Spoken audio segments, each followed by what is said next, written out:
Hello everyone, আশা করছি আপনারা সবাই যে যেখানে আছেন ভালো আছেন এবং সুস্থ আছেন। এখন বাজে সকাল 7:30 আর আজকের ব্লগটা আমি রান্না শুরু করেছি। এখান থেকেই ব্লগটাও শুরু করলাম। সকালে ঘুম থেকে উঠে তো বাসি কাজকর্ম সমস্ত সেরে নিয়েছিলাম।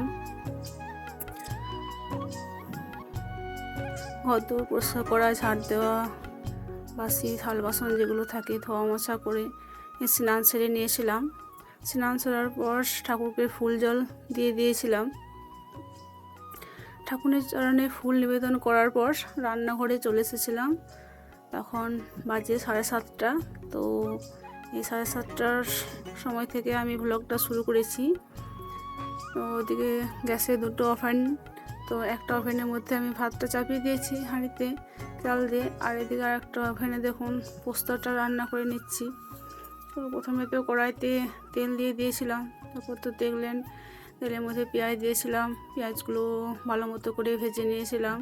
তারপরে যে ঝিঙে আর আলুর পোস্ত করেছিলাম, তো ঝিঙেগুলোকে কেটে রেখেছিলাম, তো ওগুলোকে ধুয়ে তারপর কড়াইয়ের মধ্যে দিয়ে হালকা নাড়াচাড়া করে কষিয়ে নিয়েছিলাম।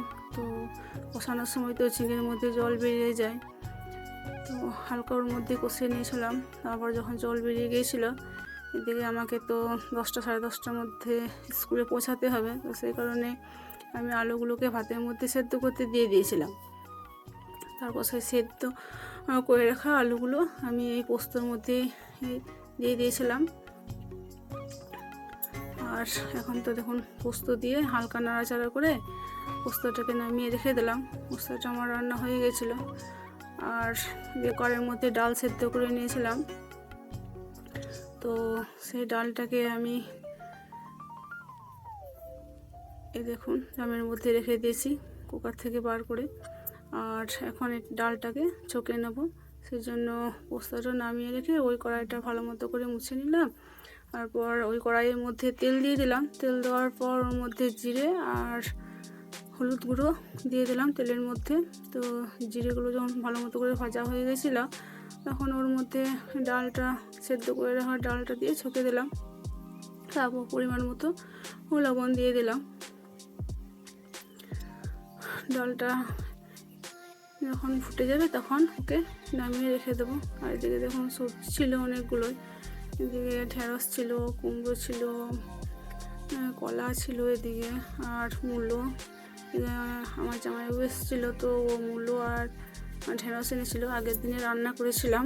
আর কটা মতো এখনও ঢেঁড়স আর মূলো আছে, মা দিয়ে পাঠিয়েছিল কুমড়ো। তো সবজিগুলো তো সব আছে, কিন্তু এত তো রান্না করার মতন আমার কাছে সময় নেই, কেননা স্কুলে পৌঁছাতে হবে। তো ওই পোস্ত ডাল রান্না করলাম। আর এখন দেখুন একটা ডিম ভেজে নিচ্ছি। তো প্রথমে তো আমি পেঁয়াজগুলো ছোটো ছোটো করে কুচি কুচি করে কেটে নিয়েছিলাম, বাটির মধ্যে দিয়ে ওর মধ্যে লবণ মিশিয়ে নিয়েছিলাম। লবণ মেশানোর পর ডিমটা ওর মধ্যে দিয়ে ভালো মতো করে মিক্স করে নিয়েছিলাম। তারপর কড়াইয়ে তেল দিয়ে এটাকে ছেড়ে দিলাম এবং ডিমটা ভাজা হয়ে গেল। আর এখন দেখুন আমার তো রান্না কমপ্লিট। এদিকে ডাল, পোস্ত আর ডিম ভাজা। আর এই বাটিতে দেখুন হালকা একটু কাঁচা পোস্ত রেখেছিলাম। ছেলেটা বললো, মা আমার জন্য একটু পোস্ত বাটা রাখবে। তো এখন দেখুন ছেলেটাকে আমি তারপর খাবার দিয়ে দিয়েছিলাম, পোস্ত বাটা দিয়ে পোস্ত, ডিম ভাজা। আর বললো মা আমাকে অল্প ডাল দেবে, তোকে অল্প ডাল দিয়েছিলাম। তারপর ও খেয়ে দিয়ে স্কুল চলে গেছিলো, তারপর আমিও স্কুলে চলে গেছিলাম। আর এখন দেখুন বিকাল হয়ে গেছে, আমি স্কুল থেকে বাড়ি ফিরে এসেছি। আর কদিন থেকে তো শরীর খারাপ, ভিডিও দিতে পারিনি। তো এদিকে দেখুন মুখটা দেখুন আমার ওষুধ খেয়ে খেয়ে একদম ফোলা ফোলা ভাব হয়ে আছে, ঠান্ডাও লেগেছে প্রচণ্ড, মুখ হাত সব ফুলে আছে। এখন তো ডাক্তার দেখিয়েছি, ওষুধ খাচ্ছি। আর এখন বিকালে দেখুন আমি করলাগুলোকে তুলে রেখে দিচ্ছি, পরের দিনে রান্না করব। সকালবেলাতে তো সময় থাকে না, মানে সমস্ত বাসি কাজকর্ম রান্না করা 10টার মধ্যে কমপ্লিট করতে হয়। সেই কারণে বিকালে ভাবলাম করলাগুলোকে তুলে রেখে দিই। তাই দেখুন আমাদের বাড়িতে গাছ হয়েছিল, তো সেই গাছগুলো ওর মধ্যে করলা ধরেছিল, তো সেগুলোকে এখন আমি তুলে রেখে দিচ্ছি বিকালবেলা। আর এদিকে দেখুন হাঁসগুলো চলে এসেছিলো, বিকালে।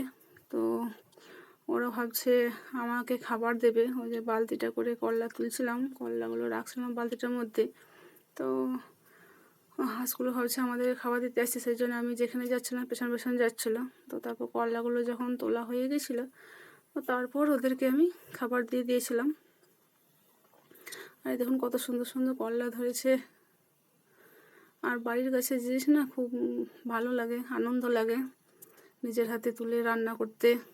কেনা সবজি যত না রান্না করার যতটা না আনন্দ, নিজের বাড়িতে যদি কোনো কিছু সবজি হয় না, সেগুলো নিজের হাতে তুলে তারপর রান্না করতে, ওটার একটা এনার্জি লাগে আলাদা।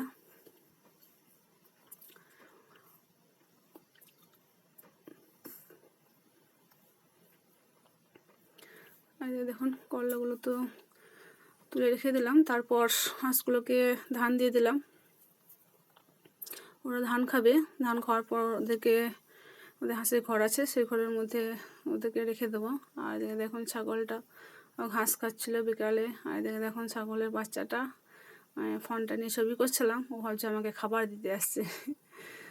সেই জন্য দেখুন আমার পেছন পেছন চলে আসছিলো। তারপর তো বিকালের সমস্ত কাজকর্ম সেরে নিয়েছিলাম, সন্ধ্যা হয়ে গেছিলো, সন্ধ্যা প্রদীপ দিয়ে দিয়েছিলাম। আর এদিকে দেখুন আমার কর্তাবাবু মানে আমার হাজব্যান্ড,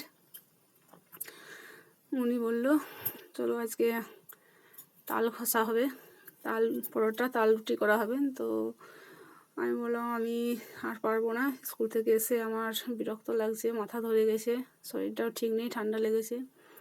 তো ওরা বাপ বেটা মানে আমার ছেলেটা আর ওর বাবা দুজনে মিলে তাল ঘষে রেডি করে একদম আটা মেখে রেডি করে দিয়েছিল। তাই এখন দেখুন আমার হাজব্যান্ডও তালগুলো ঘষে দিচ্ছিল।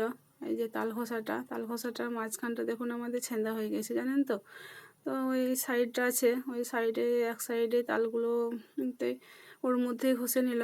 তারপর ওই যে তালের যে চিউড়ি মতন থাকে না, সে সরু সরু সুতোর মতো যেগুলো লম্বা লম্বা, ওগুলোতে প্রচণ্ড অসুবিধা হয়। তো সেই কারণে দেখুন একটি মশারি সেরার মধ্যে তালের মাড়িটা ঘষে নেওয়ার পর মশারির মধ্যে নিল। তারপর মশারি দিয়ে এখন ও মাড়িটাকে ভালো মতো করে বার করে নিচ্ছে। ওই যে জোবরা নোংরাগুলো থাকে আর কি, এই লম্বা লম্বা ওই তালের যে চিউড়ি মতনগুলো, সেগুলোকে ছেঁকে আলাদা করে দিল। আর এদিকে দেখুন আমার ছেলেটা আটা দিচ্ছিল আর ওর বাবা সানছিল। তো প্রথমে তো ওই তালে মাড়িটার মধ্যে গুড় দিল, তারপর গুড়টা ওর মধ্যে মিক্স করে নিল, কিন্তু লবণটা দিতে ভুলে গিয়েছিল। তারপর কিছুক্ষণ পর তারপর আবার আমি লবণটা দিয়ে দিলাম। তারপর এখন দেখুন তো মেখে রেডি হয়ে গেছে। আটা দিয়ে সানা হয়েছিল, আর এখন দেখুন আটা দিয়ে সাথে এখন পরোটা তৈরি করা হচ্ছে। তো আমার হাজব্যান্ডই বেলে বেলে দিচ্ছিল, আর আমি এদিকে তোয়ার মধ্যে তৈরি করে নিচ্ছিলাম। তো কটা মতো পরোটা করেছিলাম আর কটা রুটি করেছিলাম। আর প্রথমে পরোটাগুলো করে নিচ্ছি, তাল পরোটাগুলো।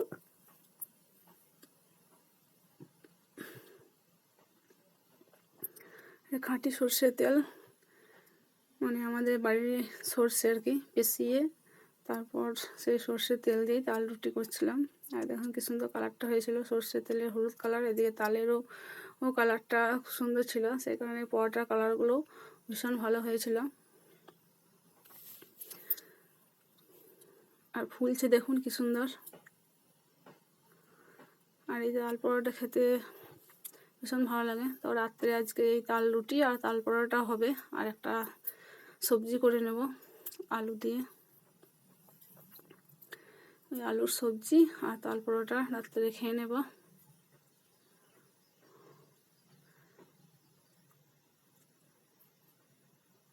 এই দেখুন পরোটাগুলো তো আমার হয়ে গেল, আর এখন রুটিগুলো করে নিচ্ছি।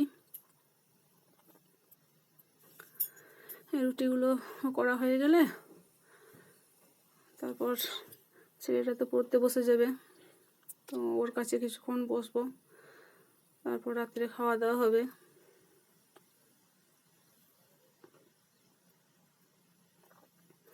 আর দেখুন রুটিগুলো ভালো মতো ফুলছিল, কিন্তু কি জানেন তো আমি এক হাতে করে ফোনটা ধরেছিলাম আর এক হাতে করে রুটিগুলো সেঁকছিলাম, তো আমার কিছুটা অসুবিধা হচ্ছিল। তো এই যে আর কটা আছে এগুলোকে সেঁকে নেব। এই পর্যন্ত রাখছি।